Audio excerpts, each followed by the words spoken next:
Embaixador Rubens, até que ponto o Brasil pode se beneficiar ou se prejudicar com a guerra comercial, se é que há uma guerra comercial, entre Estados Unidos e China?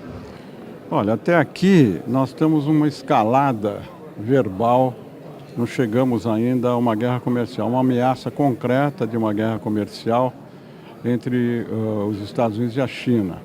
Inclusive, agora o governo americano está ameaçando até aumentar as taxas, as tarifas de produtos chineses, caso a China retalie as medidas restritivas que o governo americano está impondo à China. Se essa guerra se concretizar, o comércio internacional e a economia internacional vão ficar muito prejudicados. Essa guerra pode atingir um volume de mais de 500 bilhões de dólares. Então, isso é muito preocupante.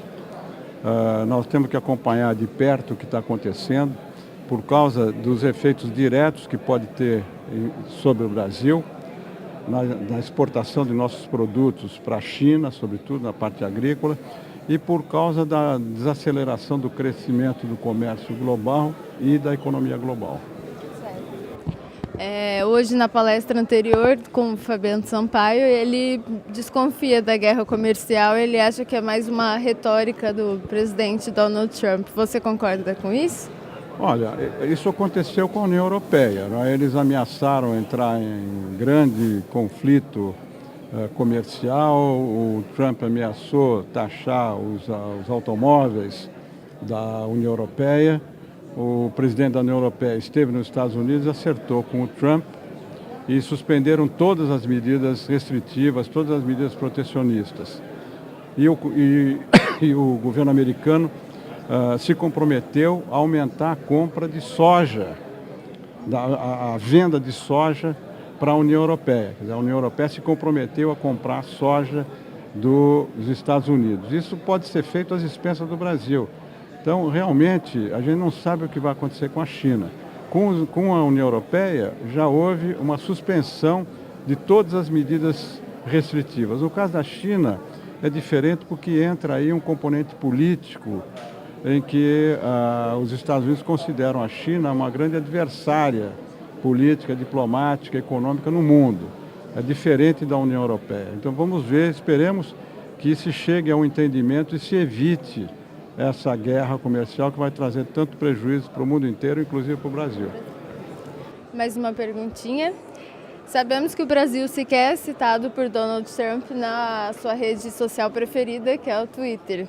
Isso evidencia a falta de relevância do Brasil nesse cenário estadunidense e na agenda do presidente americano.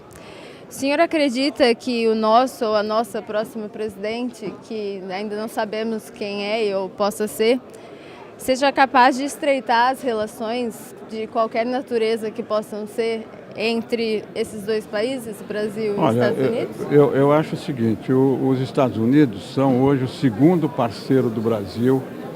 O primeiro é a China, o segundo é os Estados Unidos. Nós temos muita coisa em comum com os Estados Unidos. Há interesses muito concretos dos dois lados, tanto dos Estados Unidos no investimento aqui no Brasil, quanto na cooperação do Brasil em projetos brasileiros. Nós temos muito a ganhar com uma aproximação maior com os Estados Unidos.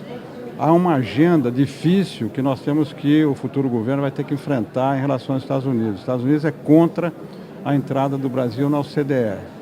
Os Estados Unidos não estão negociando um acordo importante de salvaguarda tecnológica que impede o desenvolvimento do campo de Alcântara, de lançamento de foguetes de Alcântara. E os Estados Unidos, apesar do Brasil não ser superavitário com os Estados Unidos, porque a política toda do Trump é penalizar os países que são superavitários em relação aos Estados Unidos. O Brasil é deficitário em relação aos Estados Unidos, mas apesar disso os Estados Unidos taxaram o aço e o alumínio brasileiro.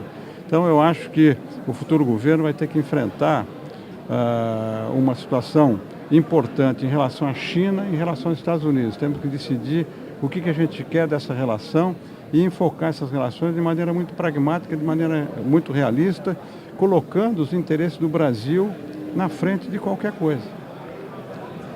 Certo, Tá tudo bom? bem, muito obrigada. Obrigado. Muito obrigada, embaixador Rubens, pela entrevista.